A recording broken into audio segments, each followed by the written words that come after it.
Hi, I'm Aron from 2H Media. In this video, we're going to take a look at 5 things your brand guidelines must include to be effective.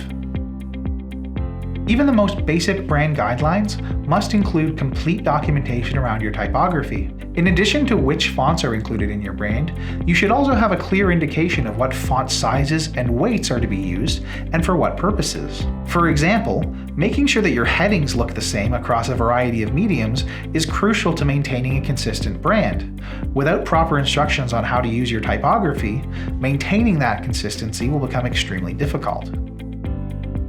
Another important feature that must be included in your brand guidelines is your color palette.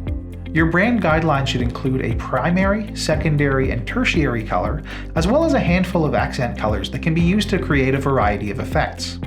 In addition to listing the colors included in your brand guidelines should also give some indication as to how these colors should be used proportionally to each other to create a consistent look and feel.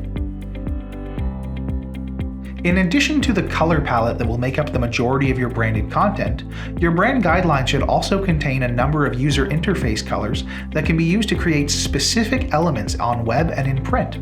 Your UI colors will be crucial to developing specific elements such as text, borders, and backgrounds.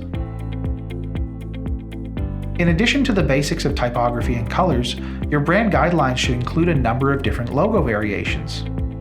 It's important to understand when to use your full color logo versus a black and white logo, and also when to use your vertical lockup versus your horizontal lockup. In addition to the individual components that make up your brand guidelines should include a variety of sample lockups that showcase effective uses of your brand. Your sample lockups should include a variety of elements, such as headings, body text, and buttons.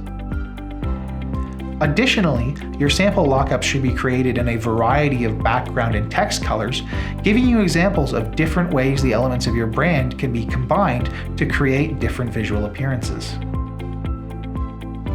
So there you have it. If you followed along with this entire video, you now know 5 things your brand guidelines need to include in order to be effective.